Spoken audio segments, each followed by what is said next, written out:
how far are they shielded? There'll be no transmissions either in or out of this room. As you're all aware, I am Beatrice Steiner-Lee, Head of Corporate Global HR. For security reasons, no brief was given to you before this meeting. I will therefore introduce all present. We have Richard Brandywine, Head of Tactical Operations and Security, Fintan Prestwich, Head of Production, Christopher Van Roten, Head of Research and Development, Brandon Hest, Head of Legal Affairs, Acquisitions and Mergers, Cecilia Waddington-Rowe, Head of Accounting and Finance, and Madalena Ramos, Head of PR. Now, back to our Head of Finance and CEO, Javier Perez Morales. Thank you, Ms. Steiner-Lee. Now, we are all here to discuss Yutani Corporation's latest food product, Newtrition. Christopher, if you would. The expansion of our biolab division temporarily brought about the cessation of the food wars.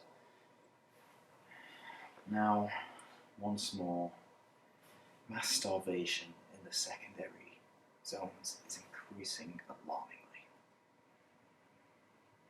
Earth urgently needs a long-term solution.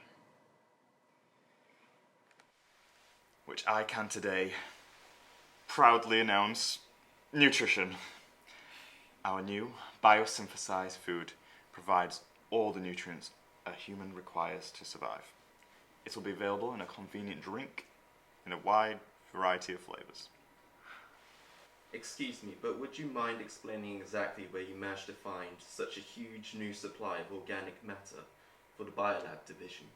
Recycled meat. I'm sorry, but I too still do not understand. What is recycled meat, please? Us. People.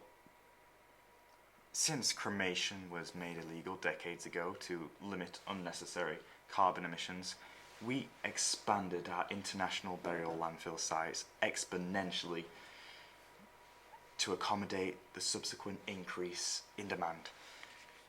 We will now utilize the biomatter from our sites to recycle biologically our assets to refine food.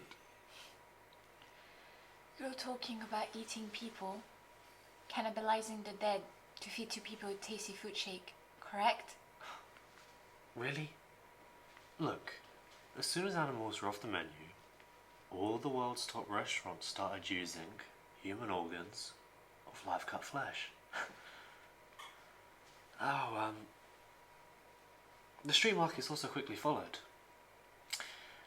How does that TV advert go?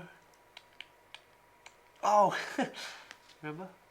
Sell a leg to get out of debt. Come on. The amputation food market is exploding.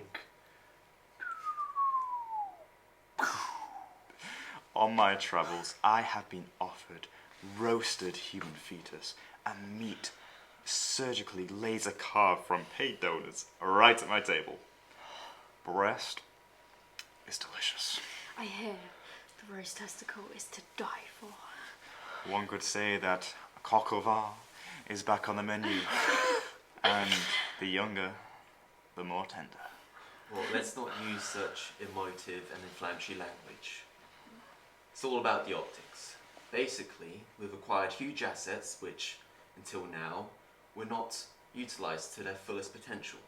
I completely see the practical logic of this new application for this untapped resource, but it's the how that I'm not completely understanding. Illuminate me, please.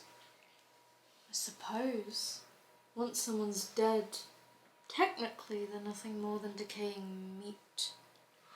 It's not as if we have any alternative options to prevent mass starvation. Whilst decomposition eventually fertilises the soil, it is not a cost-effective option. The cost of clean water alone to raise livestock or to grow agriculture and underground farms to convert the biomatter back into organically useful material would be astronomical. Repurposing via biodegradation is a much more efficient process. Think of it like a super Bokashi process. Our patented biofluid Soilent G's microorganisms are simply pumped into the ground under pressure. In less than 2 weeks, they dissolve the source matter into a fermented, purified soup, which we then pump back up to be taken by pipelines to be filtered before flavouring is added and piped onto dispensaries. But what happens to the bone and non-human matter? Vermin, insects, ants, worms are all taken care of by Soilent G. Implants like hip replacements, dental work, pacemakers, clothing, etc. Left in the earth. Our filtration system catches all non-organic material, and Soilent G utilizes all organic material. Any religious or ethical or legal issues? All taken care of in the small print. Once handed over for death processing, the dead technically became our property. Any and all their religious or ethical rights were legally terminated. Excellent. I suggest the imposition of extremely prohibitive confidentiality agreements to be signed by all those involved in the creation of the plants, pipelines, etc., and also of the production workforce. This would negate any possibility of this getting out to the public domain, avoiding any unnecessary concern or fear amongst the general public. For what they don't know, I am pleased to announce that once approved, each board member will receive an immediate bonus of a 1 YY pill. In 12 months after we're fully operational, another performance bonus of a 10 YY pill. Okay, so how soon would we be able to start production?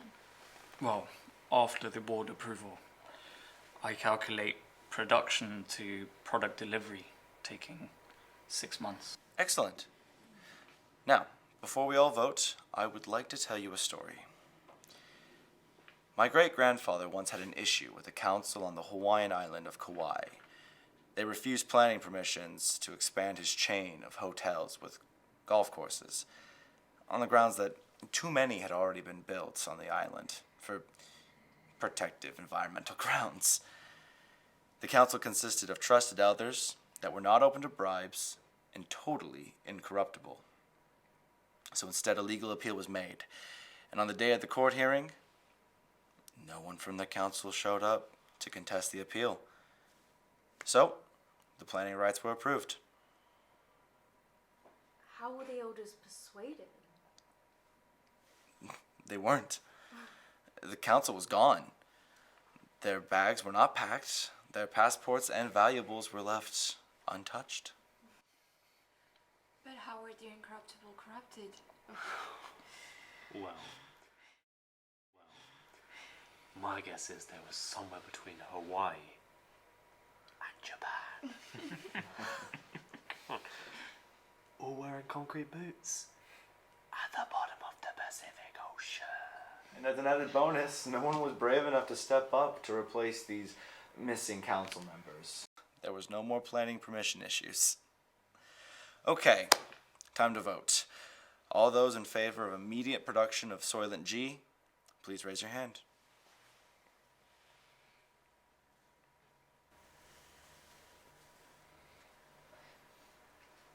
What they don't know? Confidentiality agreements? 11 years of life? Madalena, I don't think the moral of my story was understood. This corporation requires complete compliancy and loyalty. If the news networks were to catch wind of our intentions, it could cause delay in production.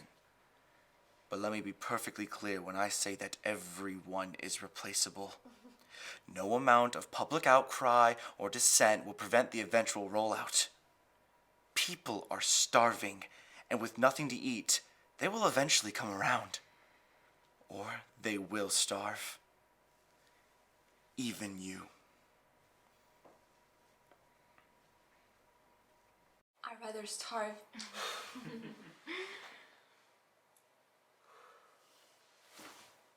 You and your belongings will be scanned. You'll leave your phone and all other electronic equipment behind. I will escort you down myself immediately.